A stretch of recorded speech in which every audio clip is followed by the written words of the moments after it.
ആസിഫ് അലിയോട് രമേശ് നാരായണൻ അപമര്യാദയായി പെരുമാറിയതുമായി ബന്ധപ്പെട്ട വിവാദം അവസാനിച്ചതായി FEFKA general secretary B Unnikrishnan. Ramesh Narayanan Asif അലിയെ ഫോണിൽ ബന്ധപ്പെട്ടതായും അങ്ങനെ പെരുമാറാനുണ്ടായ സാഹചര്യം വിശദീകരിച്ചതായും അദ്ദേഹം അറിയിച്ചു. തനിക്ക് പരാതിയില്ലെന്ന് ആസിഫ് രമേശ് നാരായണനോട് പറഞ്ഞതായും അത് ആസിഫ് എന്ന യുവനടന്റെ മഹത്വമാണ് സൂചിപ്പിക്കുന്നതെന്നും ബി ഉണ്ണികൃഷ്ണൻ കൈരളി ന്യൂസിനോട് പറഞ്ഞു.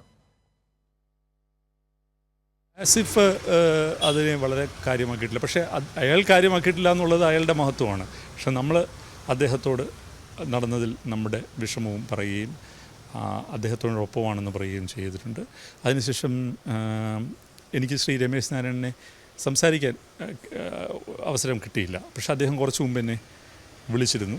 അദ്ദേഹം അതിനകത്ത് വളരെ ആത്മാർത്ഥമായിട്ട് നടന്നതിനകത്ത് ഖേദിക്കുന്നുണ്ട് എന്നുള്ളത് എനിക്ക് മനസ്സിലായി.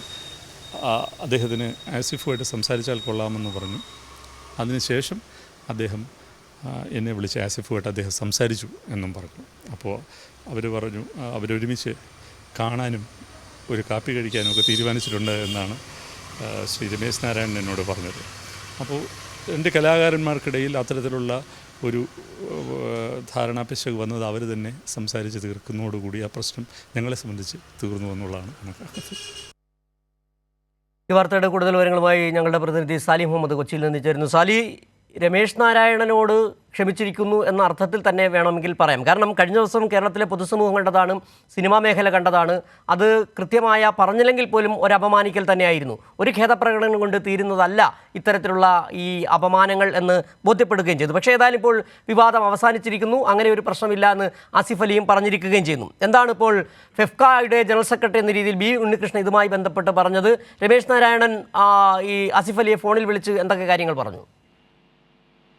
അതായത് ഈ തർക്കം, ഈ വിവാദം അവസാനിപ്പിക്കാൻ സിനിമാ സംഘടനകളും വ്യക്തി എന്ന നിലയ്ക്ക് ഈ വിവാദത്തിന്റെ കേന്ദ്രബിന്ദുവായ രമേശ് നാരായണനും ശ്രമിക്കുന്നു എന്ന് തന്നെയാണ് ഇപ്പോഴത്തെ സാഹചര്യം. അതിന്റെ ഭാഗമായുള്ള സംഭാഷണങ്ങൾ പല ഘട്ടങ്ങളിലായി പലയിടങ്ങളിലായി നടക്കുന്നു. ഫെഫ്ക നേതാക്കൾ രമേശ് നാരായണനും ഒക്കെ ബന്ധപ്പെട്ടിരുന്നു. ഒപ്പം തന്നെ മറ്റു ചില സമാന്തര നീക്കങ്ങളും നടക്കുന്നു. അതിൽ ഏറ്റവും പ്രധാനപ്പെട്ടത് ആസിഫ് അലിയെ രമേശ് നാരായണൻ ഫോണിൽ ബന്ധപ്പെട്ടു എന്നുള്ളത് തന്നെയാണ്. ഈ വിവാദം ഉയർന്ന പശ്ചാത്തലത്തിൽ തന്നെയാണ് അങ്ങനെ ഒരു ബന്ധപ്പെടൽ. അദ്ദേഹം പറഞ്ഞത് എന്ത് സാഹചര്യത്തിലാണ് അങ്ങനെ ഒരു സംഭവം അവിടെ നടന്നത് എന്ന് അദ്ദേഹം വിശദീകരിച്ചു. ഒപ്പം ഒരു തരത്തിലും ആസിഫ് അലിയെ അപമാനിക്കാൻ താൻ ഉദ്ദേശിച്ചിരുന്നില്ല എന്ന് രമേശ് നാരായണൻ അദ്ദേഹത്തോട് പറയുകയും ആസിഫ് അലിനോട് പറയുകയും ചെയ്തു. ആസിഫ് അലിന് പറഞ്ഞ മറുപടി, തനിക്ക് യാതൊരു പരാതിയില്ല, തനിക്ക് ഇപ്പോഴുള്ള സ്നേഹവും ആദരവും തുടർന്നും ഉണ്ടാകും, അതിൽ തനിക്ക് യാതൊരു പരാതിയുമില്ല, വിവാദങ്ങൾ പുറത്തു നടക്കട്ടെ എന്ന നിലപാട് തന്നെയാണ് ആസിഫ് അലി സ്വീകരിച്ചത്. ഒപ്പം രമേശ് നാരായണൻ ആസിഫ് അലിയോട് നമുക്ക് ഒരുമിച്ചിരുന്ന് ഒരു ഭക്ഷണം കഴിച്ച് പിരിയാം, വിരോധമുണ്ടോ എന്ന് ചോദിച്ചപ്പോൾ വിരോധമില്ല, നമുക്ക് ഒരുമിച്ച് എവിടെയെങ്കിലും വെച്ച് കാണാം എന്ന് രണ്ടുപേരും തമ്മിൽ സംസാരിച്ചു.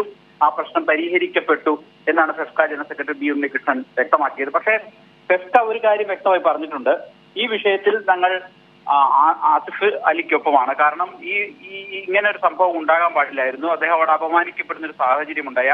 ആ സാഹചര്യത്തിൽ രമേശ് നാരായണനോട് ഫെഫ്കയുമായി ബന്ധപ്പെട്ട ഈ സംഗീത രംഗത്തുള്ളവരുടെ ഒരു വിഭാഗം അതിൽ നിലപാട് എന്താണ് എന്ന് ചോദിച്ചിരുന്നു. അതിൽ സംഭവം രമേശ് നാരായണൻ എന്താണ് സംഭവിച്ചതെന്ന് ഫെഫ്ക നേതൃത്വത്തോട് വിശദീകരിക്കുകയും ചെയ്തിട്ടുണ്ട്. ഏതായാലും രമേശ് നാരായണന് വീഴ്ച സംഭവിച്ചു എന്ന് തന്നെയാണ്